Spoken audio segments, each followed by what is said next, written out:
What's up? It's Chris, the Drone Geek, and we are here with another episode of Let's Learn with the Drone Geek. My first episode and my last episode that I did of this, I didn't really have a direction on where I wanted to go with it. I was playing around with intros and I'm sort of free-forming things when it comes to developing new programs for the channel. So I just sort of put it out there with a hybrid of let's talk drones and let's learn with Drone Geek.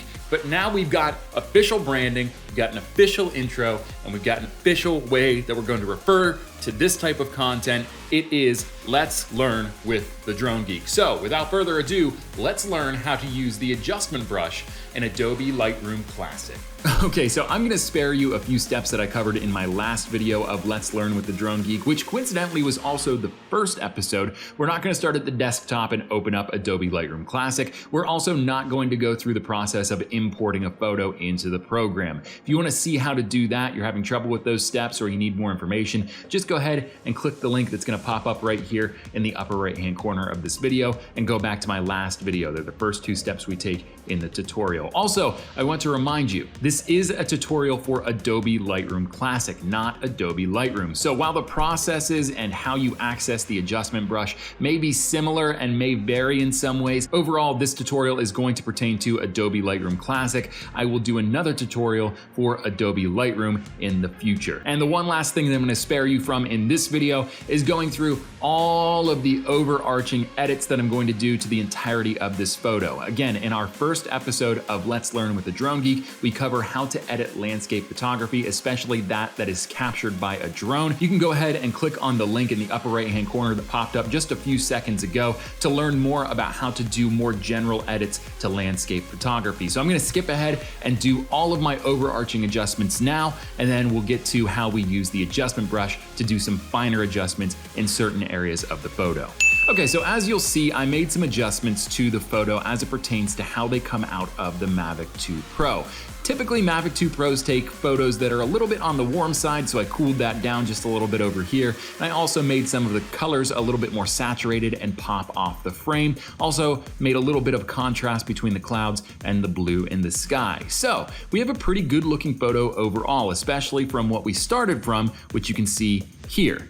We've really brought out some life in this photo, but we want to get a little bit more detailed with it. So let's go ahead and let's open up the adjustment brush tool, which can be located right here. It's this dot with the line coming off of it. And you'll see that brings up a new menu here. This is the mask or the adjustment brush menu. We have a new brush. And when we take our cursor and hover it over the photo, you'll see that I've got a new cursor rather than the magnifying glass that usually pops up that I can then adjust the size of using the scroll wheel on my mouse.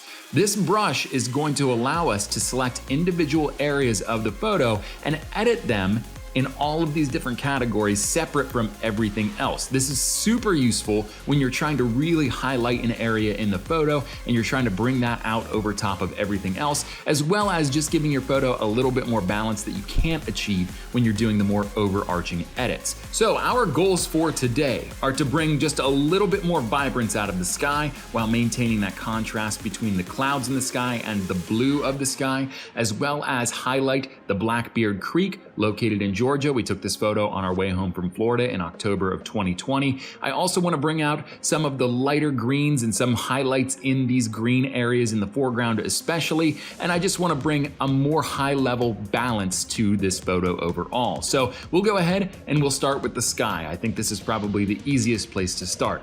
I'll take my brush, we just go right across the sky just like this, and like this again. And when you want to check on what parts you've colored with your brush, because it's sort of hard to see, especially in a sky setting where it's already a little bit light, you can come right up to this dot here. This is where you started with your brush stroke, and just hover over top of that, and then it'll pop up in a pinkish red tone.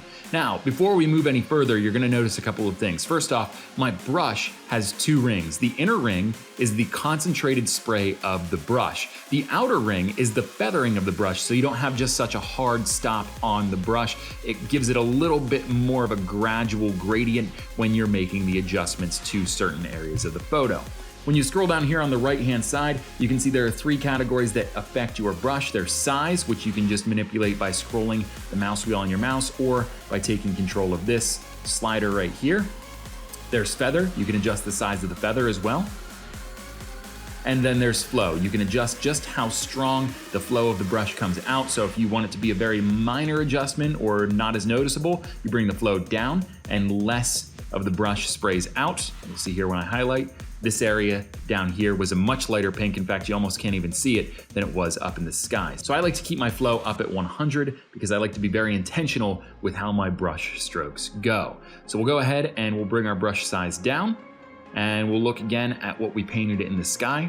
And from here, we can come up to this menu and we can adjust just the sky. And you'll see here, I'm gonna do a very extreme change to the exposure so you can see just how isolated the change will be. So we go all the way up and you really blow out the sky and make it bright, bright white. You go all the way down and you give it sort of a blackish alien look to it. So we don't wanna be that extreme. We obviously want to maintain some level of realism with this photo. That's the whole point. So let's go ahead to a 0.5. You know what? Let's do 0.25. There we go. We brought the brightness up just a little bit in the sky without blowing the photo out altogether. So we'll enter on that. I like to bring the contrast up just a little bit more. We can bring the highlights down a bit just to maintain that contrast between the clouds and the sky. Shadows, I usually leave alone for the sky. Whites we'll bring up to really brighten it up. That's a little too much. Maybe we'll do 20. 21, that works, close enough. And you'll see that we have some very bright whites in the clouds. That's exactly what we want. It brings real life to the sky, makes it a little bit more bright, a little bit more vibrant, and more appealing to the eye overall. Now you can come down here and you can change the texture, clarity, and the dehaze sliders, just like we did in the overarching edits to the entire photo. I don't like to play with this too much for the sky because, let's be honest, these really won't impact it that much. The only thing that I do like to see if there would be any major impact to the way it looks, positive or negative, is playing with the dehaze slider. So if we come up, you'll see that we get a very, very dark, it's again, very ominous, not what we're going for here. But if we bring it all the way over, we also get a very, very blown out and foggy look to the sky. So we don't really want to play with dehaze too much. If anything, I would say bring it down a little bit. Maybe we'll come to -3. So then we come to our saturation slider. I like to bump this up by about 15 points in the sky. It really brings out the blue and it just makes the sky look a little bit more realistic. And then I don't play with the sharpness very much at all in my photos. The sharpness on the Mavic 2 Pro's photos is just about where I want it, so I don't really like to mess with it all that much. Anyway, we'll move on. What you don't want to do is come down here and paint a new section that you want to edit individually because you're still selected on this particular brush. So you're just gonna add to this selection when you do that, and all of the changes that you made over here for the sky will then take effect down here where you did additional brush strokes. So we're gonna undo those. We're gonna just make sure that everything looks good. Yep, we've got the sky selected and only the sky. And when we're ready to edit a new part of the photo, we just click on New. This opens up a new brush. You see we can still access this brush by clicking on it. I'm not gonna do that now because we haven't established a new brush stroke down here. But if you hover over it, you can still see where those brush strokes are, so you can see where this dot belongs. Now we're gonna move on to Blackbeard Creek here. This is where adjusting the size of the brush is going to be crucial. So we're gonna start down here at the bottom of the photo where the creek is a little bit wider. And this is sort of takes a little bit of finesse, painting off the photo while also painting on the photo. Go ahead and click and hold and start our brush stroke. And you'll see that the default value is 1 for the exposure, so that really brightens up the creek. And I just like to hit all of this down here and make sure we get all of it before we move on to the upper part of Blackbeard Creek. So that looks pretty good. So we'll keep going up here and we'll just do this little nub right here. Perfect. Okay, so now we have established a brush stroke for this particular area of the photo. And you can see we've already made an adjustment to it.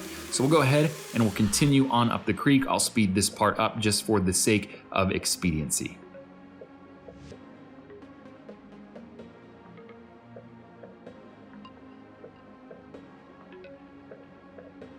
Okay, so I did want to stop the speed up here. We're not quite done with the creek, but I did want to talk about how to zoom so you can see in finer detail these areas of the creek where it gets a little bit smaller and a little bit more condensed. So you can't zoom like you normally would when you're making broader adjustments to the photo. You can't just click with the magnifying glass and zoom in on it. However, if you come over to the left-hand pane here, you'll see that we have a little preview of our photo, and you can click the same way you did before when you were making the overarching adjustments and zoom in on a particular area of the photo. So when you want to get in a little bit closer, you can do that and not have to go back and forth between the broad edit and the adjustment brush. And if you want to zoom back out,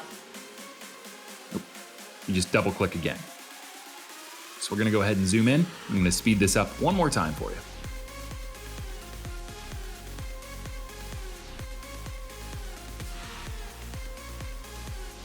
Okay, so you'll see I didn't go all the way back because at some point the lighting has to take hold and really darken up the creek, and that human perception of how far they can see will just sort of take over, and you'll understand that you can't see all the way back. But I did highlight the areas in the creek that would be acceptable to have a little bit more highlighted and a little bit more prominent to the human eye. So we'll go ahead and we'll make an adjustment. First off, the creek is far too bright with the exposure. It's overexposed at this point in my opinion, especially back here. You can see some very distinct areas where it's just a bit too bright compared to other parts of the creek. So we're gonna back this off to 0.5. Great, and that blends a little bit better back here. And let's just go ahead for the sake of experiment, see what 0.75 looks like. Yeah, still a little bit too bright, so we're gonna stick with 0.5 because we'll bring the highlights out in this area of the creek a little bit more with the upcoming sliders. So I like to drop the contrast just a little bit. This will help to bring a little bit more of a highlight feel to the creek once we start playing with these sliders. This is where we're gonna get a little bit wild with this. We're gonna bring the highlight all the way up to see what we can do. Maybe a little bit too extreme, so we'll bring it back down to 70. Shadows are next. I like to bring the shadows up just a little bit, not too much. Whites, this is gonna be where you see the big change. So if we go all the way up, you'll see that we have a really pronounced creek. It's maybe just too bright. It makes it just a little bit unrealistic. So we do want to drop the whites a little bit, but we also want to make sure that they're well pronounced because this is where the big change in the brightness of the creek comes from. So I'll keep the whites at about 40. Let's do 39, I guess. 39 works just fine. And blacks the same way. We're gonna just bump those up a little bit, not much at all, like 4 points will do just fine. Now, when it comes to texture, clarity, and dehaze, when you bring clarity all the way up, you'll see that we do get a little bit more of a defined look to the creek. It's maybe too defined. It looks like it might be a painting or something like that. We don't want that. We want everybody to know looking at this photo that it is indeed a photo. So we don't want to bring clarity up too high. We also don't want to drop it down too low because again, we lose some of the vividness of the creek. So I like to just drop clarity a little bit in this case, maybe like 4 points. When it comes to texture, if we go all the way up, you'll really see lots of ripples in the water, come all the way down, and they are almost non-existent. So I really don't want to play with texture too much. That looks just fine how it is. And dehaze, when you come all the way up, again, you get that very black, dark look. When you come all the way down, you've got a very white, almost like we painted it white look, and we don't want that either. So dehaze, I'll treat like clarity, and we'll bring it down by about 4 points. And the final step is saturation. If you bring it all the way up, you get a really weird blue look. You bring it all the way down, and it is essentially black and white. So we'll just bring saturation up by about, let's do 15 points, see how that looks. Let's do 10 points. Perfect. Okay, so we are done with the creek portion of this photo. Again, we'll look at the before and after here. And to get out of the adjustment brush, just click on it again when you have it open and it'll close it. And then here you can see an actual comparison of the two photos. We've definitely brought brightness out of the creek and made it more of a focal point for the photo. You can go back and forth between which side is before and after. For some reason, this doesn't change up here though, but this is our after, this is our before now. We'll go back to that, and we'll go back to standard view. So these are the changes that we've made. Our last goal is to bring a little brightness out of the green parts, especially in the foreground and these two little islands in the creek. So we're gonna do the same thing with the adjustment brush. We're going to bring the highlights out just like we did with the creek. What's going to be important is that we don't highlight these islands too much that they take focus away from the creek. We still want these to contrast off the brightness of the creek, but I want to bring the brightness up just a little bit. So I'm gonna do that. I'm gonna go through the same processes that we've done. And while I paint these areas, I'm gonna speed it up just for the sake of expediency.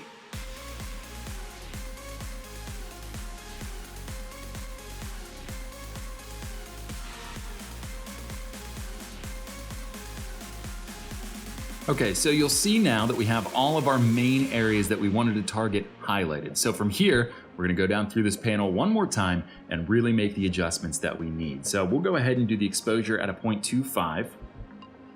That allows us to keep these areas bright without brightening them up too much. Contrast, bring up just a few points. Highlights, again, we'll bring those up. Shadows, we'll bring those up as well. Whites, come up. Blacks, up again, but not too much. Let's do 4 points. Texture. Now, we do have some grass on these islands and these pieces of land, so I do want to bring the texture up just a bit. Maybe 15, let's try 20 points. Yeah, that looks good. Clarity, we bring that up all the way. We get a very, very dark and defined look to our islands. We don't necessarily want it that crazy, but we do want to bring clarity up just a little bit. Let's do 20 points there as well. And dehaze is the last one. Again, you know how this works. Too far right, we get too dark. Too far left, we get too light. So we want to make just a very minor adjustment here with dehaze. Maybe bring it down by about 6 points. Perfect. Now, saturation. This is green. It's grass. Maybe want to bring a little bit of the life out of the grass. Let's go ahead and try 25. Maybe not quite bold enough. Let's do 35. And I sort of like how that looks. So let's go ahead and stick with 35. And we are done with this adjustment. Now, I want to bring to your attention just a small area that's bothering me, and even down here a little bit. You'll see that when I come over top of this dot, that we have some areas that got covered with our paint to adjust the greens in the grass on the islands and the foreground, and it just affects the water a little too much for my liking. So, what do we do about this? Most people would think you have to go back and do it all over again, but there's a neat little function on the right-hand side here. You can erase it.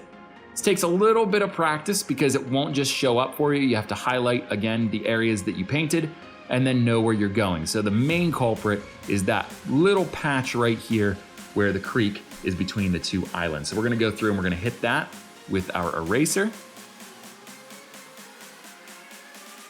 So we maintain the integrity of the creek between the two patches of land. So we'll go ahead and highlight over that again, and voila.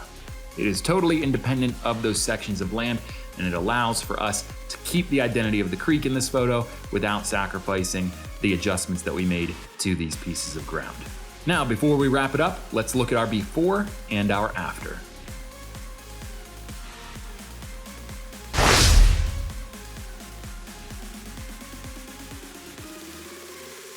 Well, there you have it. That's how you use the adjustment brush in Adobe Lightroom Classic. We've done 2 Lightroom Classic tutorials. The next one is going to be in Adobe Premiere, so make sure you keep your eye out for the next episode of Let's Learn with the Drone Geek. Until next time, I'm Chris, the Drone Geek, and I am out of here.